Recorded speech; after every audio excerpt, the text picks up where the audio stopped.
मेरे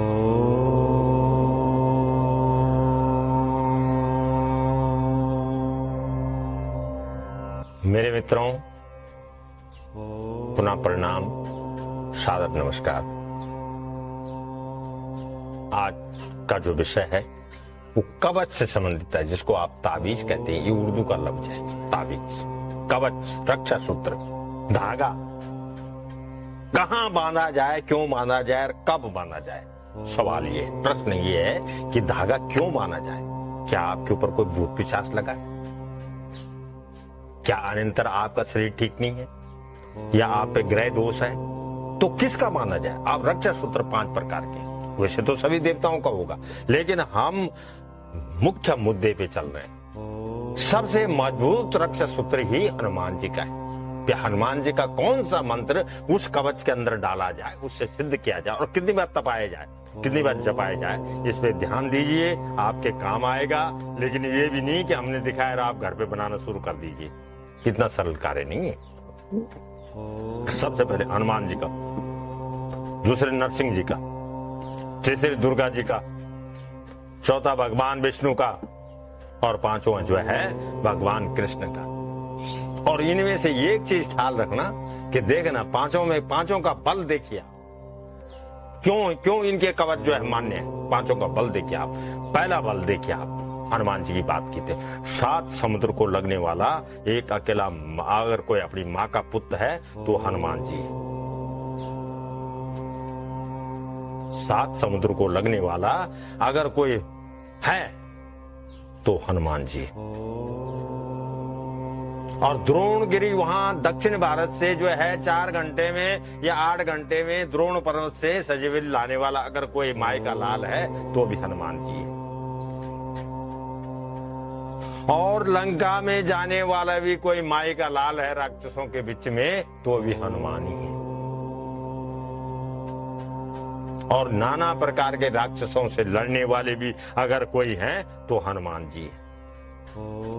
और पताल में भी जाने वाला अगर कोई माई का लाल है तो भी हनुमान जी। इनका कवच एक मुखी कवच बन सकता है। उसमें कितने मंत्र है? धागा कौन सा होगा, वर्ण उनका कौन सा वर्ण है और धागा कौन सा है? यानी ये सत्य है कि हनुमान जी का जो धागा सूत्र होगा, रक्षा सूत्र, वो रक्ति होगा, लाल होगा, बस्तर भी लाल और पीला होगा। नरसिंह जी का लाल भी है और पीला भी है। उनका क्यों होगा? ये पहले ये समझ लो कि हनुमान जी के एक कवच से, 5 मुखी कवच से, सप्तमुखी कवच से, एकादश मुखी कवच से, या पटल से, या चालीसा से, या संकट मोचन से, या बजरंग बाण से। और मेरे को तो लगता है कि जिसने बजरंग बाण याद कर दिया हो और 12-14 साल से वो लगातार रट रहा हो उसको, तो उसको तो कवच की भी जरूरत नहीं है, घूम कहां रहे हो आप। और जिसको हनुमान जी जो है, हनुमान जी का जो है चालीसा जो पढ़ता हो, उसको भी कवच की जरूरत नहीं है। लेकिन फिर भी किसी विषय वस्तु अपनी स्वयं रक्षा के लिए, किसी और प्रकार की विघ्न बाधाओं को दूर करने के लिए, नवग्रह को शांत करने के लिए तो धारण करना चाहिए। 4 कवच, 1 पटल। और कब बनाया जाए? मंगलवार को। इसके लिए गुरु पूर्णिमा, रामनवमी, हनुमान जन्मोत्सव, ये सर्वत्रो सर्वप्रिय है, उनको सर्वत्र सर्वोप्रिय। इन दिनों में इनको जप करके, अच्छी तरह गूंथ करके, उस धागे को गूंथ करके, और उस धागे में कितनी जो है गांठें होनी चाहिए ये भी ख्याल रखें आप। ये गांठें जितनी होनी चाहिए ये आपने ध्यान रखना है। लेकिन मैं यहाँ पर सारा पर्दाफाश तो नहीं करूंगा कि इतनी गांठें बना दो और आप घर में बनाना शुरू कर दें। आप आइए, हमारे पास 5 प्रकार के कवच इस समय उपलब्ध है। हनुमान जी का कवच है, दुर्गा जी का कवच है, नरसिंह का कवच है, और ये बहुत बलवान कवच है। ये आदमी को किसी 64 प्रकार की जो यादी और व्याधियां है ना, इनको आसपास नहीं फटकने देते ये कवच। ये रक्षा सूत्र जो पहन लेता है, ये किसी प्रकार की विघ्न बाधाओं को अपने उस व्यक्ति के पास नहीं फटकने देती है जो व्यक्ति उस रक्षा कवच को धारण करता है। हनुमान जी का कवच रक्त वर्ण का है, तांबे में मरना चाहिए। आप लोग चांदी में बना देते हैं, उसमें काला धागा ठोक देते हैं। क्यों भाई? किसने बताया आपको? जब बरणी उसका रक्त है, तांबा है, तांबे में कवच बन रहा है और उसमें काला दाग लग रहा है, बिल्कुल गलत है। आप उसको रक्त जो है लाल वस्त्र से और लाली धागे से उसको वेष्टित कीजिए, अगर उसको ढकना चाहते हैं तो, नहीं तो ऐसे खुला ठीक है। एक भगवती दुर्गा का भी रक्त वर्ण है, उनको भी लाल धागा से उस कवच को वेष्टित कीजिए। उनमें मंत्र कौन सा हुआ? कौन से कामना के लिए?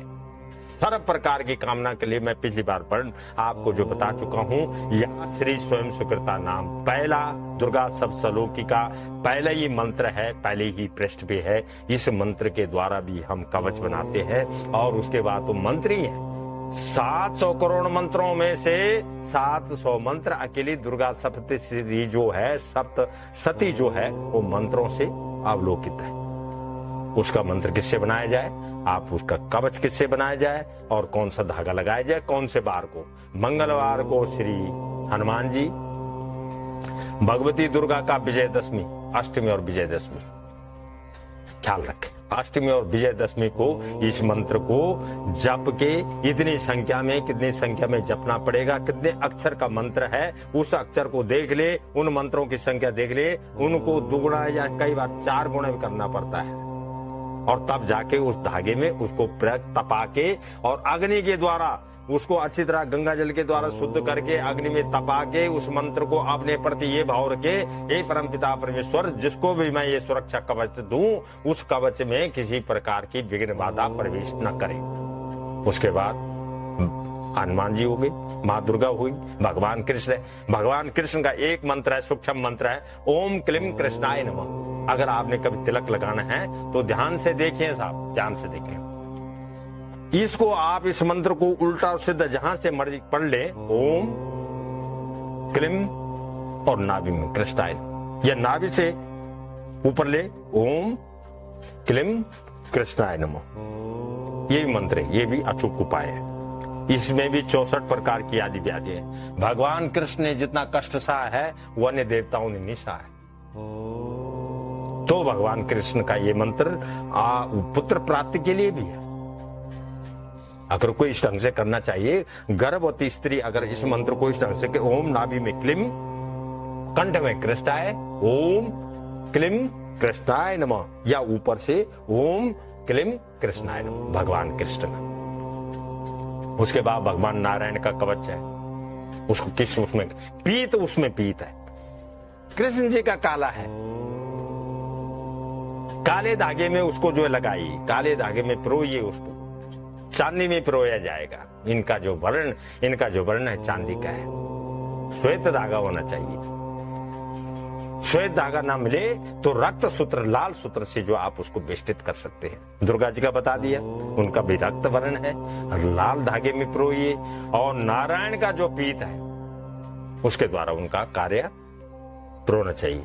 और उसके बाद लोगों के पास भैरव का है और किसी का कुबेर का है, नाना प्रकार के है।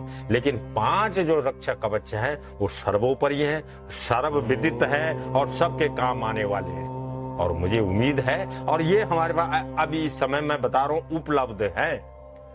और 6ठा कवच जो है वो बगलामुखी का है, जिसके द्वारा 6 प्रकार की विद्याएं हैं, मारण, मोहन, अस्तबन, उच्चाटन, वशीकरण और संमोहन। इन विद्याओं का नाश करने के लिए भगवती बगलामुखी का कवच पहना जाता है, जिसका वर्ण पीत है और जिसको भी मंगलवार को धारण किया जाता है, जिसका जो सोने में मना जाता है। सोने के अलावा कोई किसी में भी अन्य काम करने में वो उतनी सूक्ष्म, उतनी पावर। मेरे मित्रों, आज का विषय हम यहीं पर समापन करने जा रहे हैं। मुझे उम्मीद है कि आपको ये विषय अच्छा लगेगा। पुनः प्रणाम।